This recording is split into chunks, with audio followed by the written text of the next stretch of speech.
600,000 square miles, or over 600,000 square miles. That's 3 times the size of any European country and double the size of Texas.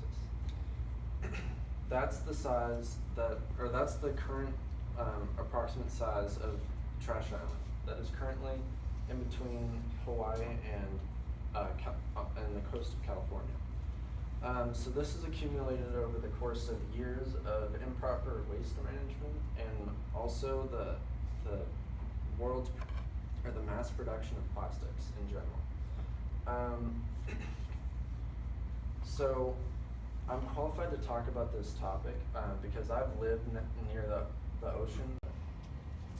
So my goal in presenting this isn't necessarily to say like, oh, the world's doomed, like we have so much plastic, we can't, there are solutions to these problems. And my goal is to inform you of the problem and to get you more involved in the solution. So I'm going to go over what's causing the problem, the long-term effects of these plastics and the effects of them staying in the environment, and what we can actively do to combat these issues. So the main contributor, or the overwhelming main contributor to the trash island is plastics. So the approximate amount of plastic that's making up Trash Island is 79,000 tons of plastic. So to fully understand the grasp of plastic, we need to first understand why it was introduced and what problem it was attempting to solve. So plastics were first introduced in 1969 by John Wesley Hyatt. The goal was to actually, ironically, save animals. We were harvesting ivory at a very alarming rate to save food.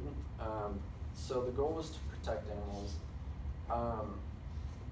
But since then it's taken on a different role. So now it's in almost every product we own. Plastics are in your phone, they're in your wallet, they're in your computer, they're in everything. So as a result, they've improved the quality of life because we've been able to have these products in our lives. But the problem is that they don't break down. So the time period for breaking down, just a plastic bottle, just a normal plastic bottle, is going to be 450 years about.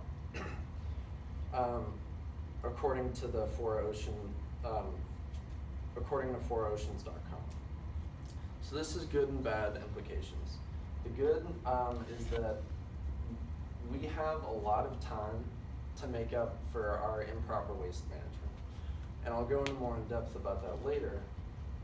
But we have a large amount of time, but the window's closing to actively get a part of the solution.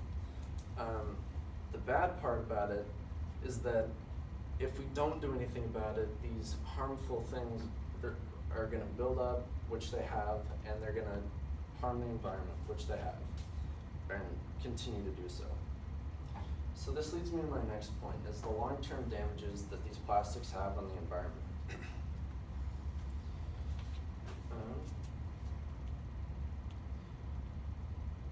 So when I said that they don't break down or they break down over long periods of time, they're not like a normal product. They're not like an orange. They don't just biodegrade and that's it. When they break down down into something called microplastics.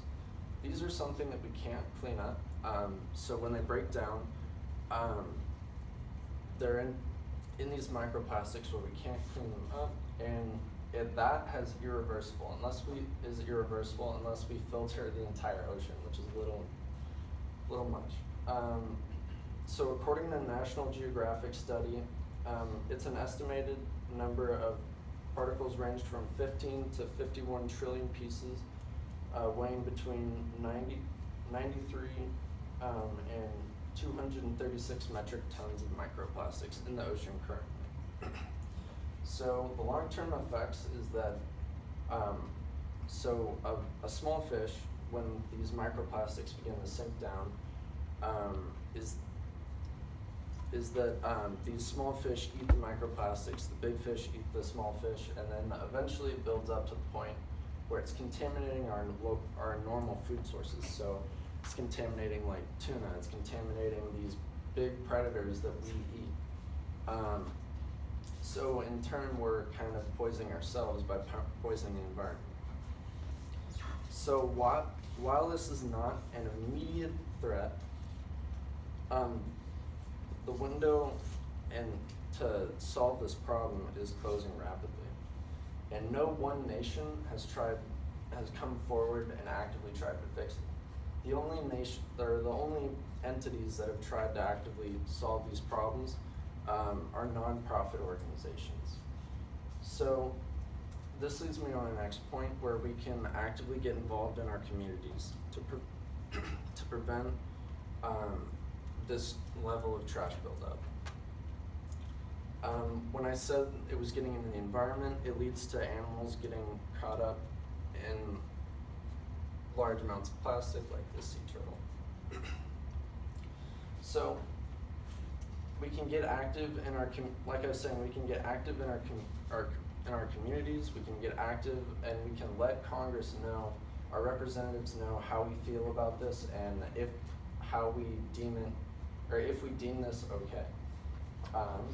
We can try to cut down and limit our waste, and try to bring a reusable water bottle or you can limit your plastic by not even going to a water fountain.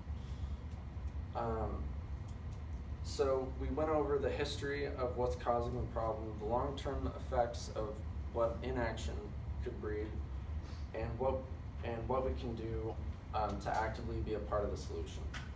So the only question I have is, what will we do as a society and as a people to combat these issues? Thank you.